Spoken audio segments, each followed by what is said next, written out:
Three, two, one. नमस्कार।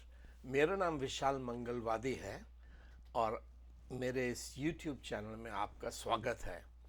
मैं 27 पुस्तकों का लेखक सह लेखक हूँ और मेरी जो सबसे नई किताब है वो है बाइबल ने आधुनिक भारत को कैसे बनाया, the Bible and the making of modern India.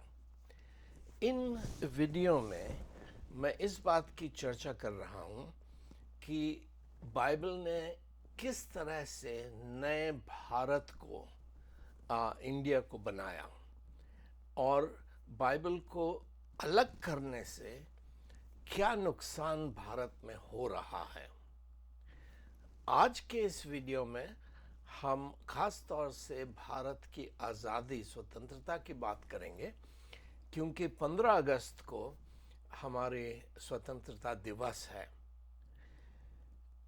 Bharat, जैसा आप जानते हैं, ब्रिटेन का उपनिवेश था। 15 अगस्त 1947 को बिना युद्ध लड़े भारत को आज़ादी प्राप्त हुई। ये कैसे प्राप्त हुई? आमतौर से हम लोग ये सुनते हैं कि महात्मा गांधी ने हमें आज़ादी दिलाई, लेकिन महात्मा गांधी के 36 साल पहले 1857 के पहले 1833 में, या sorry, Just tell me. yeah, a little up, no, yeah, down, yes, okay, yeah, yeah, What is happening? Oh, there we yeah, okay, thank you। go. Mahatma Gandhi के जन्म के 36 साल पहले 1857 के विद्रोह के 24 साल पहले 1833 में ब्रिटिश संसद ने यह तर्क स्वीकार कर लिया था कि परमेश्वर की इच्छा यह है कि भारत को आज़ादी मिले। ये तर्क थॉमस बेमिंगटन मैकॉली ने पार्लियामेंट के सामने, संसद के सामने रखा था, क्योंकि उस समय वो संसद के सदस्य थे। वहाँ से फिर वो बाद में भारत आए हमारी कानून व्यवस्था को बनाने के लिए। उनका बहनोई था चार्ल्स ट्रेवेलियन, जो एक सिविल सर्वेंट के रूप में भारत में आया था। वो एक बहुत गहरा विश्वासी था जो बाइबल के अनुसार चलने का प्रयास करता था और जो ईस्ट इंडिया कंपनी का भ्रष्टाचार था उसके विरुद्ध लड़ता था। उसने 1838 में एक पुस्तक लिखी कि भारत की, उसका नाम है on the education of the people of India. Bharat में शिक्षा कि भारतीयों को शिक्षा देने की क्या आवश्यकता है। और उसने बड़ी स्पष्टता के साथ ये लिखा अपनी पुस्तक में कि ये संभव नहीं है कि इंग्लैंड भारत पर, जो इतनी दूर है, हजारों मील दूर है, उसको गुलाम बना के, कॉलोनी बना करके रखे रहे। क्यों? क्योंकि अमेरिका जो उतनी दूर नहीं है, वहाँ पर 13 कॉलोनीज थीं जो 100 साल पहले इंग्लैंड के राज्य के, साम्राज्य के खिलाफ खड़ी हुई और इंग्लैंड को हरा करके उन्होंने विजय प्राप्त की, क्योंकि उन्होंने बाइबल से सीखा था कि परमेश्वर आज़ादी देने वाला, आज़ादी चाहने वाला ईश्वर है। बाइबल के लिखने की शुरुआत उस समय हुई जब परमेश्वर ने मूसा को मिस्र भेजा, इसलिए कि मिस्र में जो यहूदी इस्राएली गुलाम थे उनको गुलामी से छुड़ा करके एक महान देश बनाए जिसमें दूध मधु की धाराएं बहती हैं। तो ट्रेविलियन लिखते हैं कि भारत आज़ाद तो होगा, लेकिन आज़ाद होने के दो तरीके हैं। एक तो है युद्ध, कि वो इंग्लैंड से युद्ध लड़े और हमें हराए। यदि इस युद्ध के द्वारा भारत आज़ाद हुआ, तब हमारे और भारत के बीच संबंध जो हैं वो समाप्त हो जाएंगे। दूसरा तरीका आज़ादी का है कि हम भारतीयों को शिक्षित करें, उन्हें सिखाएं कि वो जो मुसलमानों के, मुगलों के, मराठाओं के, सिखों के राज्य में रहे हैं, हिंदुओं ब्राह्मणों के राज्य में रहे हैं, गुलाम रहे हैं, किस तरह से स्वतंत्र बन सकते हैं और स्वतंत्र बने रहेंगे। स्वतंत्रता है क्या और किस तरह से सुरक्षित की जाती है, ये ज्ञान भारत में नहीं है। कोई आश्रम, कोई गुरु नहीं सिखा रहा है। तो ये विचार मैकॉली, ट्रेविलियन जैसे लोगों के दिमाग में कैसे आया कि परमेश्वर की इच्छा है कि हर देश को आज़ादी मिले और देश के भीतर हर व्यक्ति को आज़ादी मिले। उनके 300 साल पहले जर्मनी में एक बाइबल विद्वान हुए थे, मार्टिन लूथर, जिन्होंने 1520 लूथर ने 1520 में एक पुस्तक लिखी थी, ए ट्रीटीज ऑन क्रिश्चियन लिबर्टी, मसीही स्वतंत्रता के बारे में एक विचार, जिसमें उन्होंने ये समझाया था कि बाइबल की बुनियादी शिक्षा है कि परमेश्वर स्वतंत्र है, स्वतंत्रता चाहते हैं और स्वतंत्रता देने के लिए उन्होंने उद्धारकर्ता प्रभु यीशु मसीह को भेजा है। मार्टिन लूथर की ये पुस्तक 1520 में लिखी गई थी। 1532 में मैकियावेली नाम के एक इटालियन विद्वान हुए, जिन्होंने एक पुस्तक लिखी, द प्रिंस, कि एक व्यक्ति राजा कैसे बनता है और जब वो राजा बन जाता है तो किस तरह से अपने राज्य को सुरक्षित रख सकता है, कि उसे हर प्रकार के उपाय करने पड़ते हैं कि कोई उसका राज्य उससे छीन ना सके। लेकिन लूथर ने राजनीति को इस दृष्टिकोण से नहीं देखा कि सत्ता कैसे प्राप्त करें और सत्ता को कैसे बनाए रखें, लेकिन राजनीति का अर्थ उन्होंने ये सिखाया कि हम स्वतंत्रता कैसे प्राप्त करें और स्वतंत्रता को कैसे स्थायी रखें। और ये बाइबल का प्रमुख एक धागा है जो शुरू से आखिर तक है। धर्म जो है वो सामाजिक नियंत्रण की एक व्यवस्था है। गुलामी को वो उचित ठहराता है।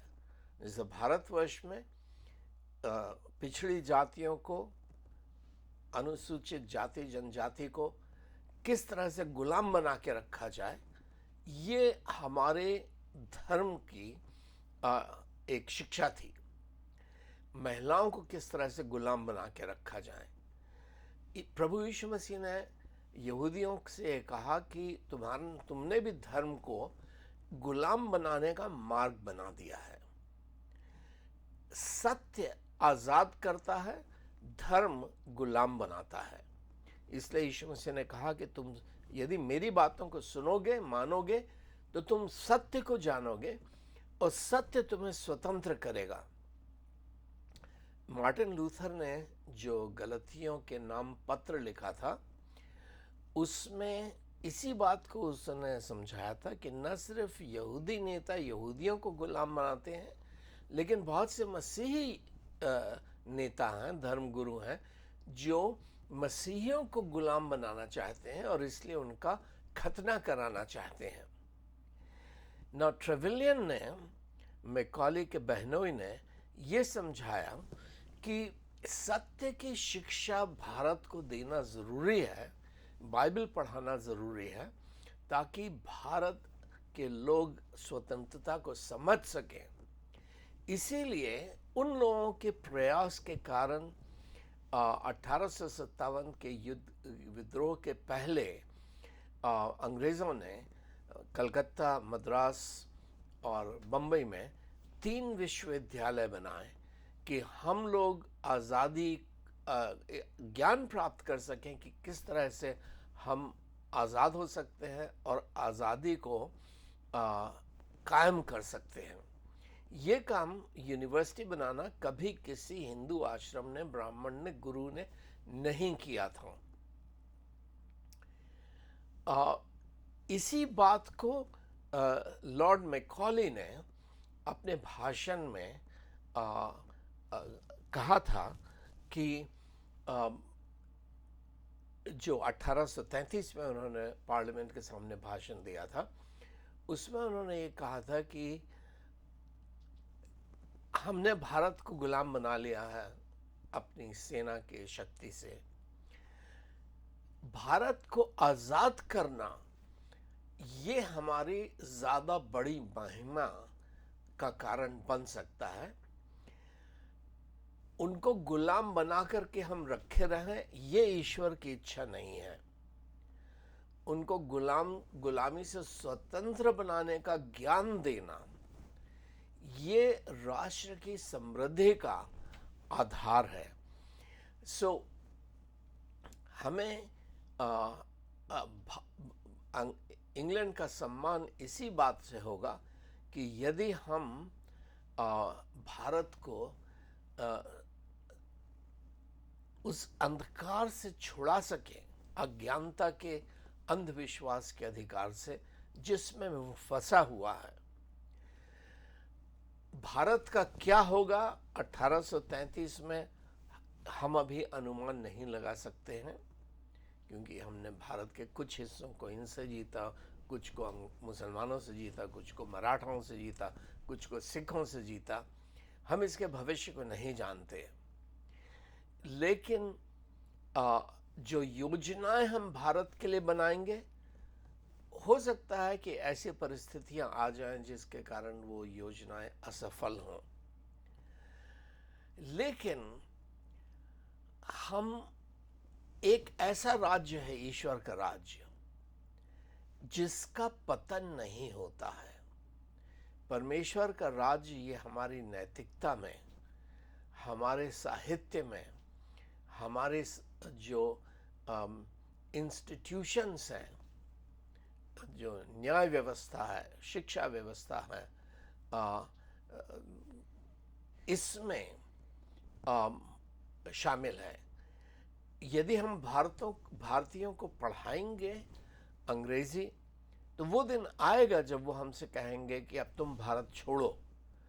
ये दिन हमारे सबसे बड़े गर्व का दिन होगा कि हमने एक ऐसे महाद्वीप को पाया जिसमें लोग गुलाम थे, लेकिन उन्हें हमने शिक्षित किया कि वो अपने अधिकारों को जान सकें, उसके लिए इच्छुक हो जाएं और सक्षम हो जाएं, और हमसे ये कहने लगे कि अब हम अपने ऊपर खुद राज्य करेंगे। ये सबसे अधिक गौरव की बात हमारे लिए होगी। हमेशा कोई भी व्यक्ति, कोई भी देश लड़ाई में जीतता नहीं है, लेकिन कुछ ऐसी भी जीते हैं जो कभी हारते नहीं हैं। वो है ईश्वर के राज्य की, जिस पर बर्बरता और करप्शन, भ्रष्टाचार आदि इसको बिगाड़ नहीं पाते हैं। ये हमें भारत पर देना है कि भारत में परमेश्वर की इच्छा पूरी हो, प्रतिबिंबित हो। 1947 में जो 15 अगस्त को भारत आज़ाद हुआ, वो बाइबल के से प्रेरित ये एक दृष्टिकोण था आज़ादी का, जो वास्तविकता बन गया। इस औपनिवेशिक शासन को समाप्त करने में महात्मा गांधी और कांग्रेस पार्टी की क्या भूमिका थी, ये सवाल उठता है। बहुत से लोग भूल जाते हैं कि जब पहला विश्व युद्ध शुरू हुआ, उसमें एडविन मॉन्टेग्यू जैसे अंग्रेज नेता थे जिन्होंने कहा कि हमें भारत को आज़ाद करने की आवश्यकता है। उससे एक प्रतिक्रिया शुरू हुई जिसने महात्मा गांधी को शक्ति दी कि वो कांग्रेस जो ऑर्गेनाइजेशन थी उसको एक आंदोलन बना दें। दूसरे वीडियो में मैं इसका विस्तार से वर्णन करूंगा, लेकिन इस वीडियो में मैं ये बताना चाहता हूं कि दूसरे विश्व युद्ध के समय में, जो 1945 में ख़त्म हुआ, भारत को स्वतंत्र देश बनाने के लिए जो सबसे महत्वपूर्ण घटना थी वो थी अंग्रेजी जो प्रधानमंत्री थे इंग्लैंड के, विंस्टन चर्चिल, उनके ऊपर अमेरिका के प्रेसिडेंट फ्रैंकलिन रूजवेल्ट का दबाव। ये सबसे महत्वपूर्ण बात थी। जो बाइबल में राष्ट्र की, नेशन की जो शिक्षा है, वो एक नई चीज थी यूरोप के लिए। यीशु मसीह के जन्म के 300 से अधिक साल पहले सिकंदर महान ने यूरोप में साम्राज्यवाद की शुरुआत की थी। जो यूनानियों का, ग्रीक्स का साम्राज्य था, वो बिखर गया।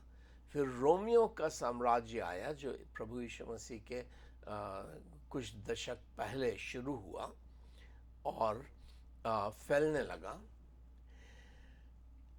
साम्राज्यवाद जो है वो युद्ध पर आधारित होता है, दूसरों को हरा करके उनको अपने गुलाम बनाना।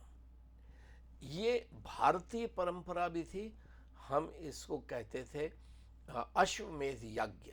एक राजा दूसरे राजाओं के गांव और शहरों पर हमला करता है और उन्हें अपना गुलाम बनाता है कि अब तुम मुझे टैक्स दोगे, उस राजा को टैक्स नहीं दोगे क्योंकि मैं बड़ा हूं।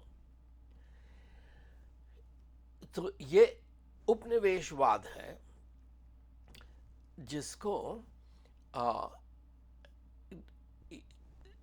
हर राज्य की अपनी सीमाएं हैं जिनका आदर करने की आवश्यकता है, और अपने पड़ोसी के ज़मीन का, संपत्ति का, टैक्स का लालच नहीं करना है। ये शिक्षा बाइबल ने फैलाई थी। तो ये यूरोप ने स्वीकार की बाइबल की यह शिक्षा सिर्फ 1648 में, 1618 से लेके 1648 तक जो एक धार्मिक आंदोलन शुरू हुआ था कि हम धर्म के आधार पर नहीं जिएंगे, सत्य के आधार पर जिएंगे, जिसको रेफर्मेशन कहते हैं, प्रोटेस्टेंट आंदोलन कहते हैं। ये आंदोलन शुरू हुआ और इस आंदोलन ने, जो उस समय होली रोमन एम्पायर था, उसको चैलेंज किया। सबसे पहले ये हॉलैंड में, नीदरलैंड में शुरू हुई लड़ाई, जो 50 साल तक हॉलैंड और स्पेन के बीच में, स्पेन का सब समर्थन फ्रांस कर रहा था, उसके बीच में चलती रही। और फिर 30 साल तक, 1618 से 48 तक सारा यूरोप इस युद्ध में फंस गया। तो जब 1648 में शांति स्थापित हुई, जिसको वेस्टफैलिया में स्थापना हुई, ये जर्मनी का उत्तरी पश्चिमी हिस्सा है, वहाँ पर पहली बार यूरोप ने जो बाइबल की शिक्षा थी कि परमेश्वर साम्राज्य नहीं चाहता है, राज्य चाहता है, उसको यूरोप के ईसाइयों ने स्वीकार किया। और इससे जो देश की कल्पना है, इंडिया एक देश है, ये कॉलोनी नहीं है, गुलाम नहीं है, ये शुरू हुआ। तो सबसे पहले दो देश जो यूरोप में स्वतंत्र हुए होली रोमन एम्पायर से, वो था हॉलैंड और स्विट्जरलैंड। इन दोनों का उदाहरण लेकर के अमेरिका में जो 13 अंग्रेज़ों की इंग्लैंड की कॉलोनीज थीं, और ये अलग अलग उपनिवेश थे, उन 13 ने मिलकर के इंग्लैंड के खिलाफ लड़ाई की और उन्होंने कहा कि हम एक देश बनेंगे जिससे यूनाइटेड स्टेट्स ऑफ अमेरिका, जो आज हम अमेरिका कहते हैं, इसका जन्म हुआ। जो वो पहला क्षेत्र था जिसने अंग्रेजी साम्राज्य से स्वतंत्रता प्राप्त की और एक अपना देश बन गया। ये 13 जो कॉलोनीज थी, ये 13 राज्य भी बन सकते थे, लेकिन वो सब एक साथ मिलकर के एक देश बने, लेकिन साम्राज्य नहीं बने कि हम दूसरों पर हमला करके उनकी ज़मीन नहीं छीनेंगे, हम अपने आप को चलाएंगे। तो ये बाइबल की शिक्षा थी जो पौलुस ने जब वो यूनान में गए, परमेश्वर यीशु मसीह के एक शिष्य, उन्होंने ये कहा यूनानियों से कि परमेश्वर ने एक मनुष्य से सारे राष्ट्रों को बनाया है कि वो पृथ्वी पर बसें। उन्होंने इतिहास में हर एक राज्य का समय निर्धारित किया है और उनकी भूमि सेनाओं को स्थिर किया है। परमेश्वर ने ये देश जो है इसलिए बनाए ताकि वो परमेश्वर को खोजें और प्राप्त करें, हालांकि वो हम में से दूर नहीं है। ये प्रेरितों के काम के 17वें अध्याय में पौलुस की इस बात की चर्चा है। साम्राज्यवाद जो है वो यूरोप में इस प्रकार से समाया हुआ था कि 1648 की जो शांति थी, पीस ऑफ वेस्टफैलिया, उससे साम्राज्यवाद समाप्त नहीं हुआ। लेकिन अमेरिका ने जो लड़ाई शुरू की और आज़ादी की, वो उसका फ्रांस पर, स्पेन पर प्रभाव पड़ा और दक्षिणी अमेरिका में प्रभाव पड़ा। जो क्रांतियाँ फ्रांस में और साउथ अमेरिका में फलदायक नहीं हुई, स्पेनिश और पोर्चुगीज साम्राज्य तो समाप्त हो गए, लेकिन दक्षिणी अमेरिका में आज़ादी फल फूल नहीं पाई। जिस तरह से हमारे यहाँ देश में आज़ादी को बड़ा झटका लग रहा है, धक्के लग रहे हैं, लड़खड़ाती हुई चल रही है, उसी प्रकार से ये दक्षिणी अमेरिका में और फ्रांस में होता रहा है पिछले 200 सालों से। फ्रांस में नेपोलियन की तानाशाही आ गई और लैटिन अमेरिका में, जो दक्षिण भारत में है, वो एक देश ग्रैंड कोलंबिया नहीं बन पाए, तितर बितर हो गए और डिक्टेटरशिप्स हर जगह आती रही हैं पिछले 200 साल में। क्योंकि आज़ादी जो है वो आसान चीज़ नहीं है, ये एक सुंदर फूल है जिसको हर जगह नहीं लगाया जा सकता है बिना ज़मीन तैयार किए, बिना सही वातावरण तैयार किए। तो भारत की जो आज़ादी आई, उसके पीछे मुख्य जो शक्ति थी वो कांग्रेस पार्टी नहीं थी, लेकिन अटलांटिक चार्टर था, जो इंग्लैंड और अमेरिका के बीच में 1941 में एक एग्रीमेंट हुआ विंस्टन चर्चिल इंग्लैंड में इंग्लैंड के प्रधानमंत्री थे, फ्रैंकलिन रूजवेल्ट अमेरिका के राष्ट्रपति थे। दूसरा विश्व युद्ध शुरू हो गया था 1939 में, जब जर्मनी और जापान इंग्लैंड, फ्रांस, हॉलैंड वगैरह के खिलाफ लड़ाई कर रहे थे।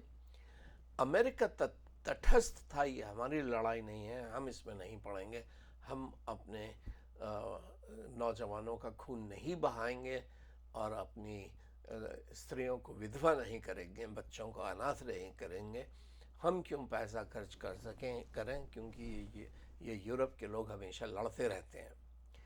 लेकिन चर्चिल बहुत विनती कर रहे थे रूजवेल्ट से कि आप इस लड़ाई में हमारा साथ दें और हिटलर को, जर्मनी को, फैशिज्म को समाप्त करने में और जापान से हमको बचाने में आप अपनी पूरी सहायता हमें दें, नहीं तो हम गुलाम बन जाएंगे। तो बहुत मुश्किल के बाद अगस्त के महीने में 1941 में चर्चिल और रूजवेल्ट एक दूसरे से मिले एक समुद्री जहाज के ऊपर और इस विषय पे उन्होंने बातचीत की।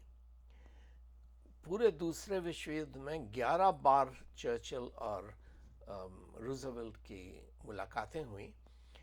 9 मीटिंग्स में रूजवेल्ट का लड़का उपस्थित था और वो सारे नोट्स ले रहा था। तो उसकी एक पुस्तक है जिसमें वो बताता है कि इस बातचीत का फल क्या निकला। फल ये था कि अमेरिका कह रहा था कि हमने पहले विश्व युद्ध में आपकी सहायता की, बहुत सारे हमारे लोगों ने अपनी जान गंवाई, फिर आप लोग लड़ रहे हैं, हम क्यों इस लड़ाई में साथ दें? यदि हम आपका साथ देते भी हैं और जर्मनी को हरा देते हैं, जापान को हरा देते हैं, तो क्या युद्ध के बाद इंग्लैंड जर्मनी को अपना उपनिवेश, अपनी कॉलोनी बनाएगा? आपका योजना क्या है? आप में और हिटलर में अंतर क्या है? हिटलर ने तो अभी शुरू किया दूसरे देशों पे कब्जा करना, आप तो 150 सालों से देशों पे कब्जा किए हुए हैं। दुनिया, 1/3 दुनिया पे आप राज कर रहे हैं। और यदि हमारी मदद से आपने जर्मनी और जापान को भी हरा दिया, तो मुसीबत ये होगी कि आप सारी दुनिया के जो व्यापार है उसको कंट्रोल करेंगे। हम भारत से कुछ खरीदना चाहते हैं, चीन से कुछ खरीदना चाहते हैं, तो हमें आपके माध्यम से खरीदना पड़ेगा क्योंकि आपका वहाँ राज्य है।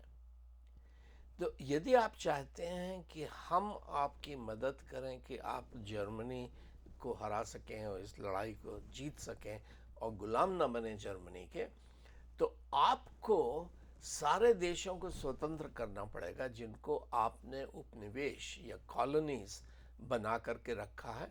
इस उपनिवेशवाद को समाप्त करना पड़ेगा। ये बहस लंबी हुई। चर्चिल का कहना था कि नहीं, मैं कैसे तय कर सकता हूँ कि हम भारत को आज़ादी देंगे या दूसरे देशों को, श्रीलंका को, इन सब को आज़ादी देंगे। इससे तो अंग्रेजी जो अर्थव्यवस्था है समाप्त हो जाएगी। आज जो हमारा मुनाफा होता है इस अंतर्राष्ट्रीय व्यापार से, वो समाप्त हो जाएगा। तो रूजवेल्ट का कहना था कि उसको समाप्त होने की आवश्यकता है, नैतिक आवश्यकता है। यदि हम सीधे भारत से कुछ सामान खरीदते हैं, चीन से कुछ सामान खरीदते हैं, तो उन देशों का लाभ होगा, उन देशों में जो लोग मेहनत कर रहे हैं, श्रम कर रहे हैं, उनका लाभ होगा। और हमको एक ऐसी व्यवस्था बनानी है जो परमेश्वर की इच्छा है कि सब देश आज़ाद हो और देशों के भीतर हर व्यक्ति आज़ाद हो। चर्चिल को मालूम था कि बिना अमेरिका की मदद के वो जर्मनी से नहीं जीत पाएंगे, जापान से नहीं जीत पाएंगे। तो हालांकि चर्चिल बहुत बड़े नेता थे, दुनिया के सबसे बड़े साम्राज्य के प्रमुख थे।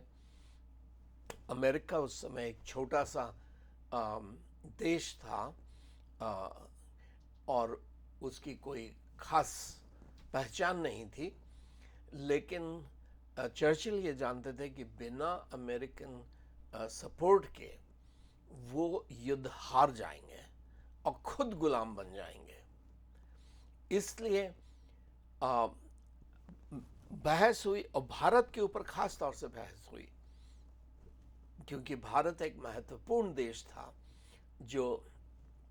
जिसको अंग्रेज़ों ने अपनी कॉलोनी बना रखा था। और फ्रैंकलिन रूजवेल्ट के दबाव के कारण अटलांटिक चार्टर नाम का एक समझौता हुआ, जिसमें यह निर्णय हुआ कि दूसरे विश्व युद्ध के समाप्त होने के बाद इंग्लैंड, हॉलैंड, फ्रांस वगैरह सारे अपनी कॉलोनीज़ को अफ्रीका में, एशिया में आज़ादी देंगे। जो दक्षिण अमेरिका में कॉलोनीज़ थीं, स्पेन और पोर्चुगल की, वो तो ऑलरेडी स्वतंत्र हो चुकी थीं।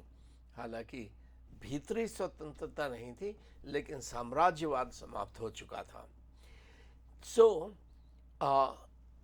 इस मजबूरी के कारण कि यदि हमें अमेरिका का सपोर्ट चाहिए, तो अमेरिका जो नैतिकता की बात कर रहा है, जो बाइबल पर आधारित है कि परमेश्वर गुलामी नहीं चाहता है, आज़ादी चाहते हैं, इसीलिए परमेश्वर ने मूसा को मिस्र में भेजा था। विंस्टन चर्चिल ने इस दबाव में, अमेरिका के दबाव में ये स्वीकार किया कि ठीक है, युद्ध खत्म होने के बाद हम अपने सारे इस कॉलोनियलिज्म को समाप्त करेंगे, उपनिवेशवाद को समाप्त करेंगे, हर कॉलोनी को आज़ादी देंगे। तो इस अटलांटिक चार्टर के एक साल के बाद 1942 में महात्मा गांधी ने नारा दिया, आंदोलन शुरू किया, एक अहिंसात्मक आंदोलन, क्विट इंडिया, भारत छोड़ो आंदोलन। बहुत से लोग, कांग्रेसी लोग, ये कहते हैं कि उस आंदोलन के कारण अंग्रेज जो थे वो भारत छोड़कर चले गए। ये बात सच नहीं है। महात्मा गांधी ने आंदोलन तो शुरू किया था, उस आंदोलन के कारण गांधी, नेहरू, पटेल वगैरह सब जेल में बंद भी हुए थे, लेकिन वो आंदोलन जो था वो सुभाष चंद्र बोस के खिलाफ था, अंग्रेजों के खिलाफ नहीं था। सुभाष चंद्र बोस कह रहे थे कि सिर्फ हिंसा के माध्यम से, युद्ध के माध्यम से हम आज़ादी प्राप्त कर सकते हैं। गांधी जी कह रहे थे नहीं, युद्ध की कोई ज़रूरत नहीं है, अंग्रेज तो पहले ही तय कर चुके हैं कि हमें भारत को आज़ाद करना है, हमें सिर्फ मांग करनी है कि यदि आपने अटलांटिक चार्टर में ये स्वीकार कर लिया है कि हर उपनिवेश को, हर कॉलोनी को आप सेल्फ डिटर्मिनेशन की, कि अपने भविष्य के निर्णय आप खुद करें, यदि ये स्वतंत्रता आप दे रहे हैं, तो हमारा मांग ये है कि आप जाइए और हम अपना राज्य खुद चलाएंगे। तो जो बात लॉर्ड मैकॉले और चार्ल्स ट्रेवेलियन ने और बहुत सारे दूसरे लोगों ने बाइबल के माध्यम से 100 साल से ज़्यादा पहले ये तर्क दिया था कि इंग्लैंड की महिमा इस बात में है कि वो गांधी, नेहरू, पटेल जैसे, अंबेडकर जैसे लीडर्स को तैयार करें जो भारत को खुद चला सकें, और हमें उन पर राज्य करने की आवश्यकता नहीं है। हम धन कमाएंगे, लेकिन व्यापार के माध्यम से, दिमाग के माध्यम से, राजनीतिक शक्ति और मिलिट्री शक्ति के माध्यम से नहीं चलाएंगे।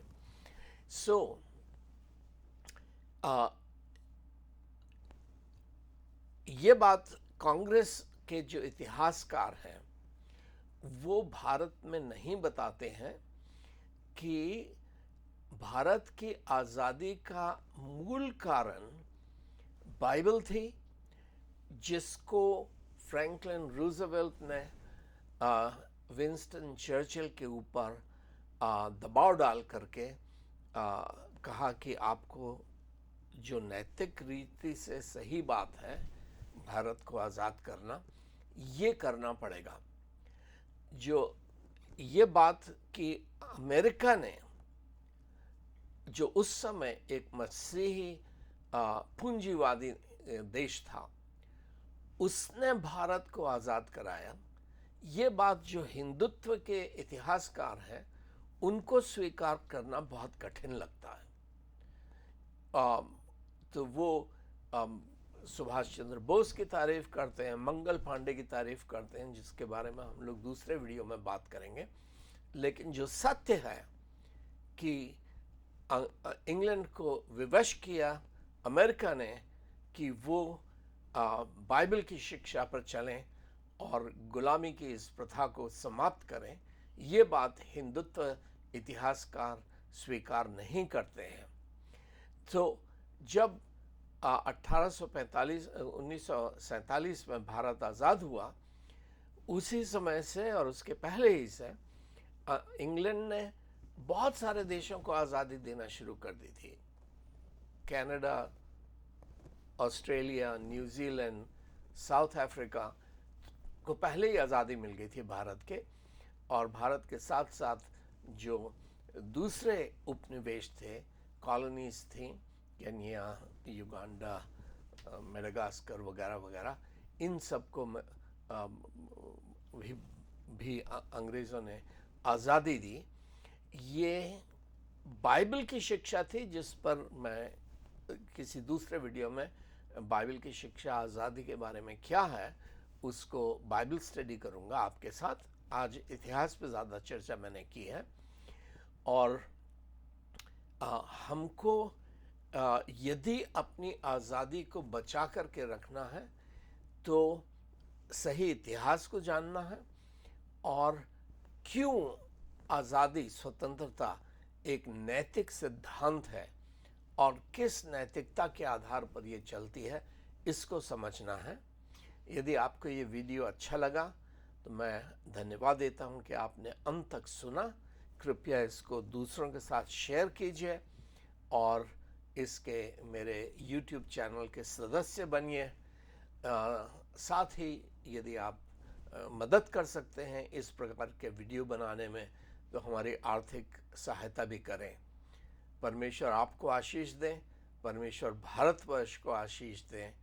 और आज इस 2025 के 15 अगस्त के स्वतंत्रता दिवस पर मैं आपका और देश का अभिनंदन करता हूँ। धन्यवाद।